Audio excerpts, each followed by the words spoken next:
The Board of Trustees of the Federici Art Museum has decided to sell some works from its collection in order to raise the funds necessary to refurbish its galleries.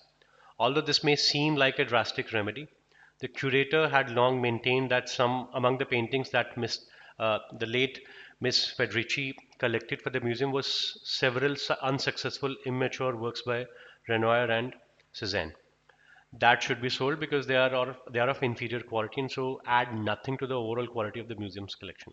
So we're talking about two different set of people. One is the board, which has decided to sell. Another is the curator, who says that Mr. Federici, you know, collected some works that were not so good, that were of inferior quality, and those works do not add anything to the museum.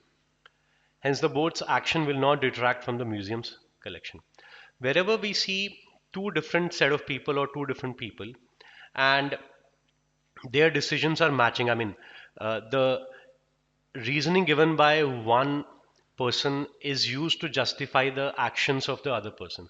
Curator is giving the reason that selling some of the works will not make any difference because they don't add any value to the museum. And we are justifying the actions of the board that they want to sell some of the paintings or some of the work.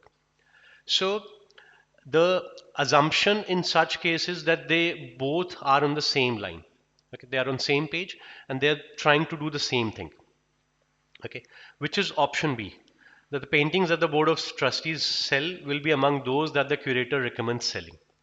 Because if they sell anything that the curator is not recommending, they might sell something which is good for the museum and it will go against the ethos of the museum, let's say.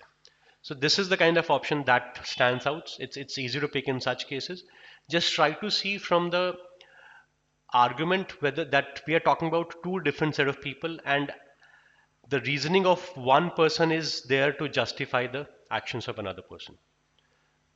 Let's see other options. Art speculators are unable to distinguish. It's not whether speculators are unable to distinguish or not. Okay, it's not about that. It's about whether the paintings or the work that we sell, were they adding any value to the museum or not? All of the paintings by Renoir and Cezanne are owned by Federici Museum were purchased. So who purchased it doesn't matter whether they add any value to the museum or not. That's what matters. Only an avid collector of paintings would be willing to pay. Again, we are not talking about what kind of price they will command.